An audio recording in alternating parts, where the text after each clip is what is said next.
Bom, passando aqui para mostrar o funcionamento geral da nossa aplicação.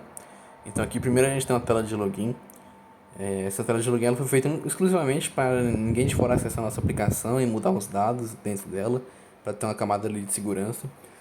Vale ressaltar também que eu estou gravando no celular, porque a gente pensou na criação de software para ser mobile, para facilitar o uso de todo mundo. Então qualquer um ali vai ter um celular na mão para fazer o cadastro dos dados, então não precisa levar o notebook para outros lugares. Então aqui inserir no e-mail e a senha. Esse e-mail e senha são temporários, eles vão ser alterados depois, então não tem problema mostrar.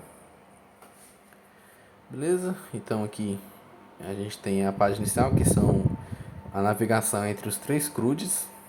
Aqui embaixo a gente tem a navegação inferior, então a gente pode navegar entre os CRUDs e também o dashboard. O dashboard está vazio agora porque não tem nenhum dado de lançamento, a gente limpou o banco de dados. Então, passando aqui por cada CRUD, então, por exemplo, aqui o de sensores, a gente tem sensores cadastrados. Opa. Então, a gente tem a tabela aqui de sensores e a gente pode cadastrar um novo sensor. Então, por exemplo, aqui, novo sensor.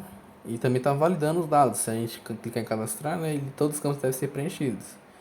Então, aqui, a função desse sensor e o valor dele. A gente faz o cadastro, ele já atualiza aqui a nossa tabela. Então a gente pode fazer a edição também, é um CRUD por completo, sei lá, se a gente quiser alterar o valor dele, ele altera e aqui embaixo já está alterado. E também a gente pode excluir, então a gente pode fazer todas as 4 operações do CRUD. Então o CRUD de foguetes é a mesma coisa, a gente tem o nome, material e sensores, a gente tem a validação de dados também. E por fim, talvez o mais importante seria o de lançamento, ele é o mais completinho, com mais funcionalidades. Então aqui a gente só tem que cadastrar esses dados: volume de água, distância, altitude, metros, velocidade, a pressão, a aceleração e o foguete em si. Então por que não tem todos os dados aqui, por exemplo, de peso? Porque o peso ele é algo implícito. O peso vai ser o peso fixo do foguete mais o volume de água. E a gente não precisa passar diretamente esse peso. Então a gente pode colocar aqui os dados. Também tem a validação dos campos. Então aqui a gente cadastra todos os dados, velocidade dele, a gente coloca aqui a pressão, a aceleração e o foguete em si. Então aqui a gente pode limpar e pode fazer o cadastro. Então fazendo aqui o cadastro, ele já cai aqui embaixo, a gente pode fazer a edição, se clicou errado, por exemplo, na edição, a gente pode limpar. Então, e também a gente pode fazer a exclusão. E por fim ali, para fechar o último item do backlog, né, que seria a carregar os arquivos para fazer a integração com o pessoal de eletrônica, a gente tem o botão aqui central de carregar arquivo. Ele abre essa modal aqui, né, então a gente pode selecionar o arquivo para ser enviado. Então é importante ressaltar que ele está fazendo a validação do tipo de arquivo, então ele não aceita PDF, vídeo, ele só aceita TXT. Ele também está validando se esse TXT segue o padrão que a eletrônica mandou para a gente. Se não seguir, ele não aceita esse TXT para não quebrar o software e não enviar dados errados. Então aqui eu tenho um TXT de exemplo. Eu vou pegar aqui. É o teste TXT. A gente tem que selecionar um foguete para ele. Beleza. E fazendo aqui eu enviar o arquivo. Lançamento cadastrado com sucesso.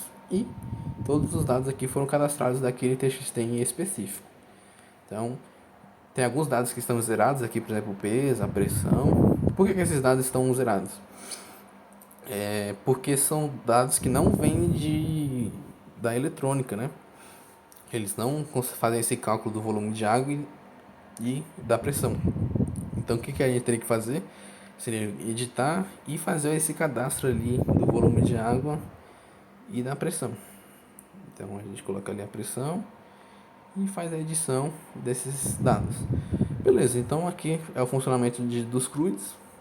E a parte do dashboard, que também é importante, seria ali, ele pega os dados de lançamento e faz pra gente esse dashboard ali, por exemplo, de distância e volume de água, altura e pressão, velocidade de aceleração instantânea. Então ele faz essa análise desses dados ali para quem quiser ver, né? Então a gente pode ali mexer ver cada lançamento, tudo bonitinho.